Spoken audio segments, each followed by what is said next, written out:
Is a million ZBCN good enough for me? Even though I can't speak on anyone's behalf, and even though nothing I say is financial advice, I don't see why that's a bad amount because if let's say ZBCN were to go to the price of 10 cents during this board, now of course at that point, a million ZBCN would hypothetically be worth $100,000.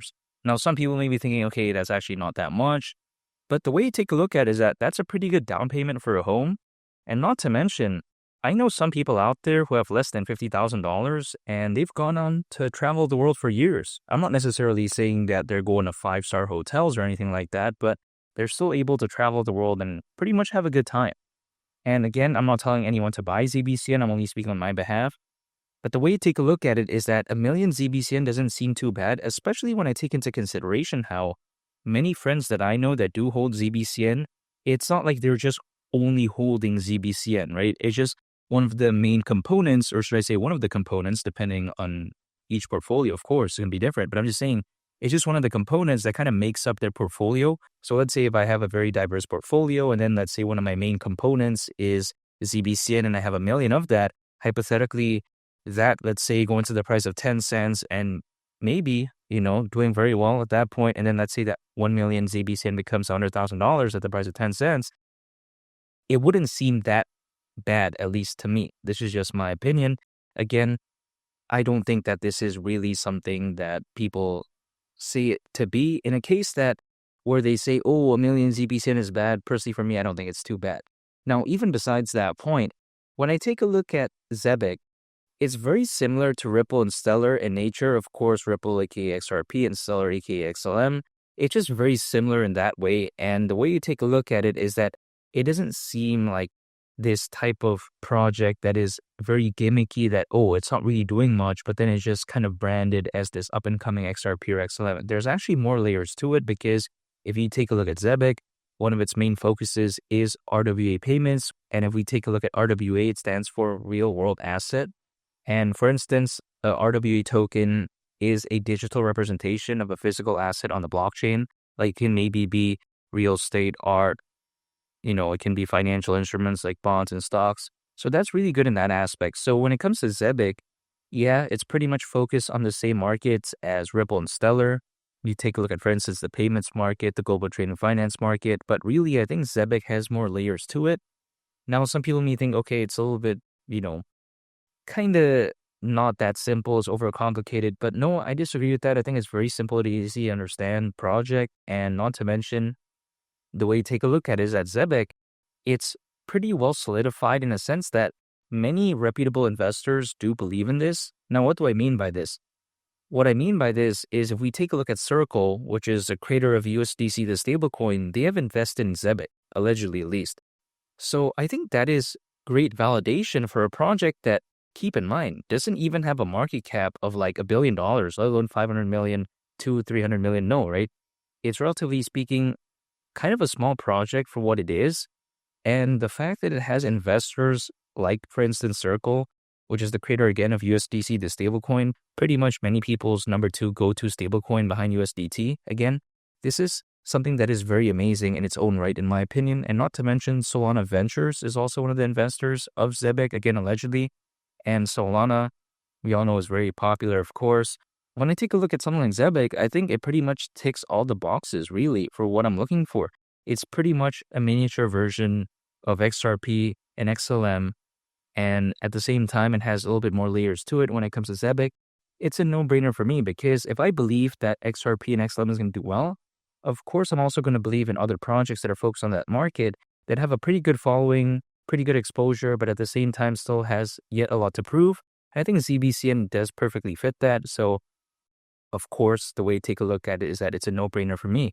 Now, some people may be thinking that, oh yeah, 10 cents is impossible and all this. Well, if it were to go to the price of 10 cents, considering current circulating supply, market cap would be around $7.5 billion. I get it. That's currently over a 100x from here.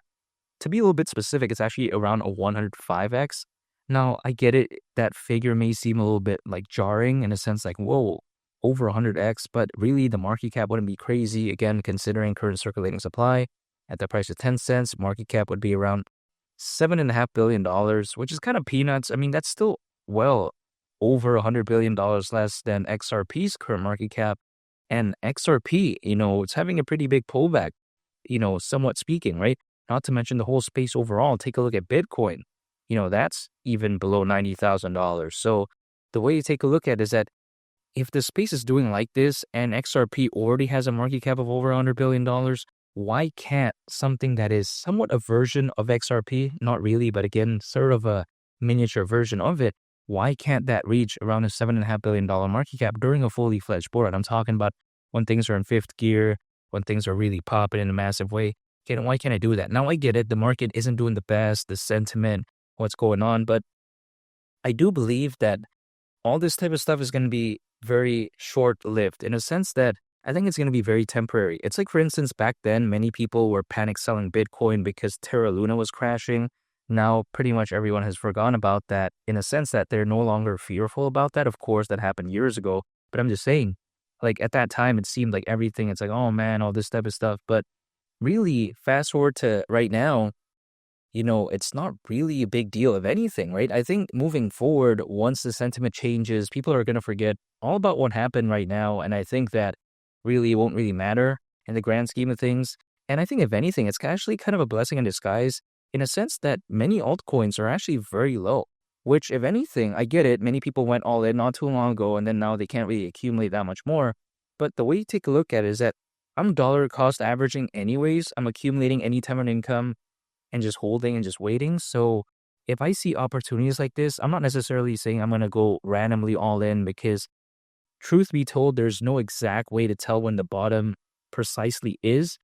But again, I'm dollar cost averaging. And if I see the range when it comes to the price, right, because the price could be very volatile like that. But then I'm just saying, if I see a good range, like what I'm seeing as of right now, not only when it comes to ZBCN, but many other altcoins that I do believe in, it's a no-brainer for me.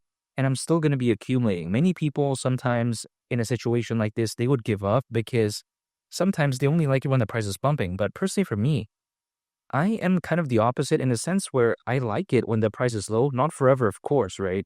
Of course, I do want a bull run to happen, but I'm just saying for accumulation, at least in the short to medium term, it doesn't seem too bad, at least in my opinion. Now, we do know that altcoins usually, as a worst case scenario, they typically peak around 18 months after a Bitcoin halving event. And the last Bitcoin halving event happened in April of last year. So 18 months would actually mean around October this year.